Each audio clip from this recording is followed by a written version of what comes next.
Hey guys, Mark in the pit here. Today we're going to reverse sous vide a pulled pork. Yay! That means I'm going to smoke this on the Pit Boss Kamado here. I'm going to do it at about 250 for, I don't know, 3-4 hours until I get it basically to the point where I would want to wrap it. And then I'm going to take it off once I get the desired color.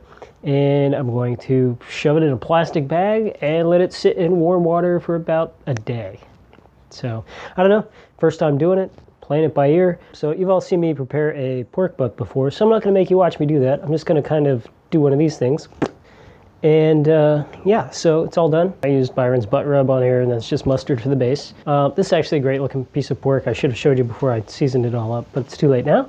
But I just wanted to let you know that, I mean, it was like a nice Berkshire butt. I mean, it's great. It almost had red like beef. It was awesome looking. And I came from Leg Up Farmers Market. It's a grocery store that my wife works at. It's a pretty neat place. They've got all kinds of organic hoopla. And so Pit Boss is up to temperature here. So I'm going to go ahead and I'm going to put some wood chunks in here. I've just got some apple. I'm just going to go ahead and put this together.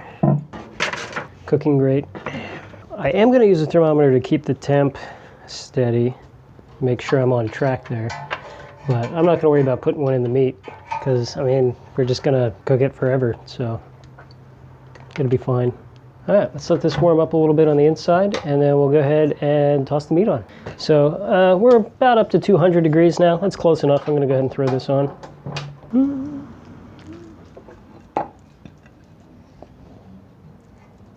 That's it. Whew. Smoky. All right, we're about 1 hour in. We got some nice smoke coming out. Starting to get some decent color. I'm going to go ahead and spray it with my 50-50 here. This is apple cider vinegar and apple juice. We're about, I don't know, 4 hours in, and I think this thing looks pretty good. So I'm just going to go ahead and grab it. Hot. Yeah, this looks really, really good. I could eat it just like that. But I'm not gonna. I'm gonna do what I intended to do. So yeah, the next step is to go ahead and get my cryovac machine together, or vacuum sealer, whatever you want to call it. I didn't have any large size bags, so I'm just kind of taking a Ziploc freezer bag, and I already did one of these. Basically what I did is I cut the top off, and then, I don't know if you can see on the camera, but I went ahead and I pre-sealed the sides, because I don't trust the little bit of sealant that it has there already. Now let's go ahead and get the meat in there. Hopefully it's not too hot to handle.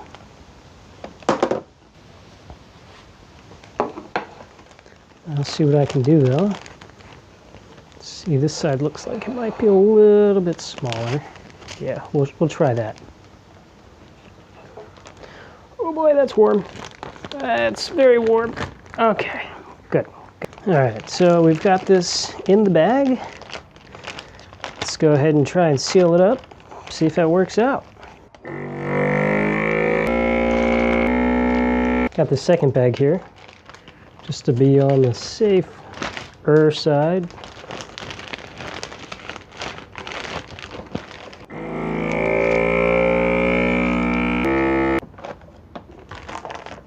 That's a pretty good vacuum seal. I feel pretty confident that this will work. All right, so let's go check out the sous vide machine and see how that's working. For the sous vide machine, I've got something that's called my Sous Vide. And I found it on Amazon. It was only 39 bucks. But I tested the water temperature with one of the ThermoPro probes, and it's dead on. I mean, it's perfect. All right, we're just gonna slowly drop this in. And that's pretty much all there is to it. I'm just going to go ahead and cover the top with plastic wrap. That should help keep the water in. So we're doing this at 145 degrees for, I don't know, pretty close to 24 hours. We're going to eat it sometime tomorrow. But this plastic wrap should help keep most of the water in instead of it evaporating. All right, we'll just kind of let this sit in the corner now, and we'll check back in about, I don't know, tomorrow. been about 24 hours. It's the next day, and I've kept this little thermometer thing in here the whole time so that I can just kind of bounce it off against what this is reading. And it just now jumped up to 149. So yeah, it was reading 145 the entire time. The past hour and a half or so, it jumped up in temp a little bit. You can smell the pork butt. It's still in the water. Looks like the water even changed color a little bit. All right, so I've got a bowl in here that I was using to keep it submerged. I'm gonna go ahead and put that in the sink. I'm gonna go ahead and turn this off.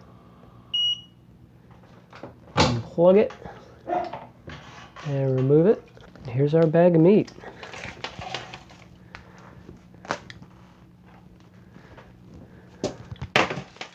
Bag's still sealed tight. Doesn't look like there's any water in there.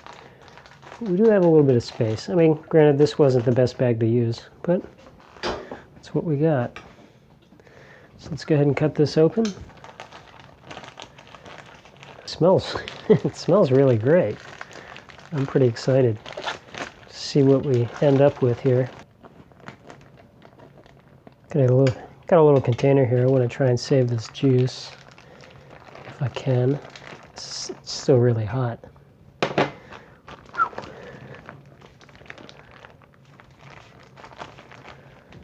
Alright, I'm just going to kind of take a rag here and pat it dry. It smells awesome. I want to start picking at it, but I thought it was going to drip a little more than that. Alright, I have I've got this pork shoulder here on the grill because, well, the inside of it's fire safe, and that way I'm not going to catch my drapes on fire and burn my house down.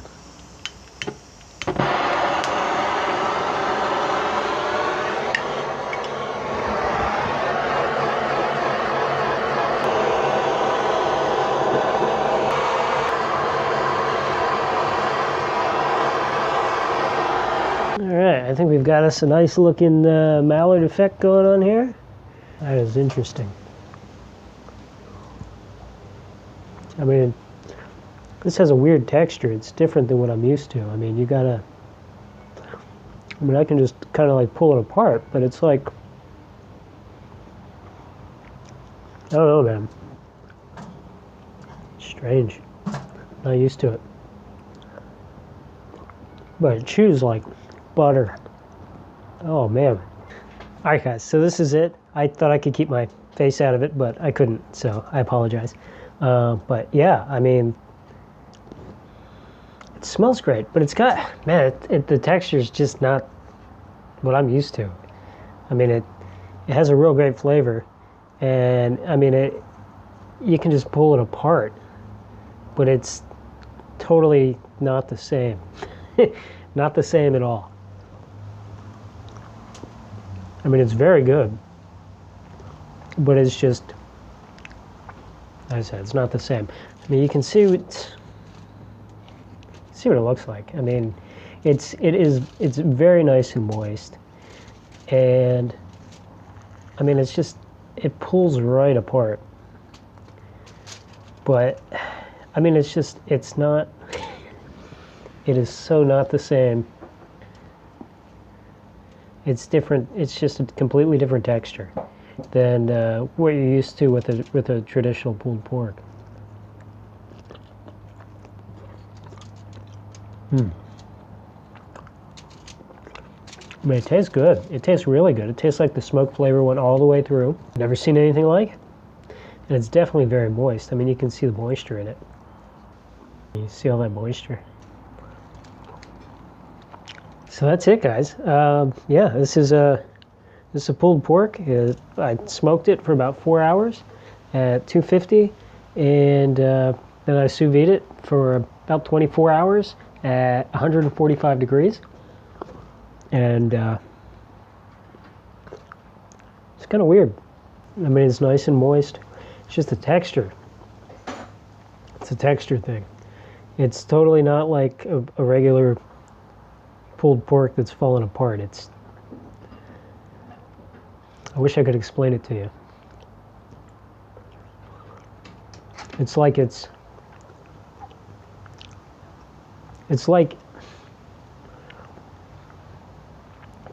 the meat is before it is tender enough to fall apart, but it's falling apart. I guess is the best way to describe the texture. I'm not sure. I think it's just because it's different that I'm not sure. Different than what I'm used to. Hey guys, so that pork, the texture, I couldn't handle it. So I had about 3.5 pounds left that I wouldn't be able to eat it with that texture. So I put it back in. This time it's set to 165. This time the thermometer is reading right. So I guess this thing just kind of fluctuates on its own within a couple of degrees. I don't know if that's a commonplace thing. I know higher end ones like Innova, they have an app where there's actually like an offset in the app. So if you notice a difference in what this reads versus what a different thermometer reads, then you can adjust the difference so that you're sous viding at the right temperature. But anyways, yeah, so what I did is I literally put it in a Ziploc bag and put it back in the water for, I guess it's about another 24 hours. I want to see if this is closer to a traditional pulled pork. I sous vide the crap out of it. I guess we're going on 48 hours now, on top of the original 4-hour smoke. So, all right, I'm going to go pull this out. I'm not going to make you watch it again. Then we'll go sit outside and try it. All right. All right, so we're back outside. It definitely looks different. I mean, I don't know how much you can see through the bag, but it's not as pink as it used to be. It's more kind of gray, like a fully cooked pork. Good amount of moisture left in the bag now. I did squirt a little extra oil in it when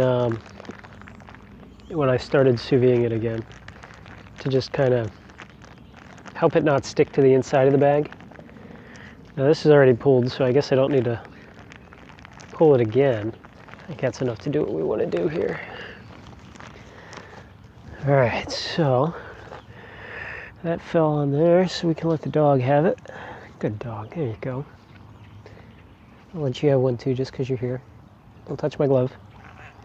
Oh, and the cat wants. Thomas. All right, so this definitely feels more like pulled pork that I'm used to. Oh yeah. This is it. So this is sous vide attempt number 2 on the same pork. This tastes like pulled pork. This doesn't taste like some weird variation of it. This has all that pulled smoke goodness that you get from a regular smoking. Ultra tender, falling apart.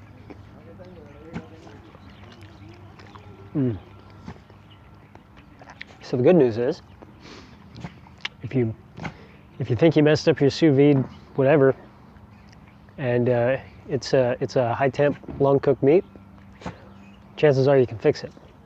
So that's a positive. That's a good thing. Oh man. Yeah, this is definitely a lot better than the first time around. I'm not going to try and char it again.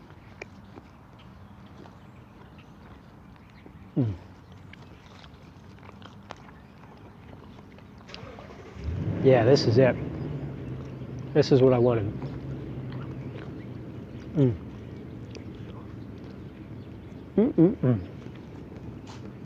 Now, another thing I want to mention, is that when you're charring stuff afterwards, the char is a little different.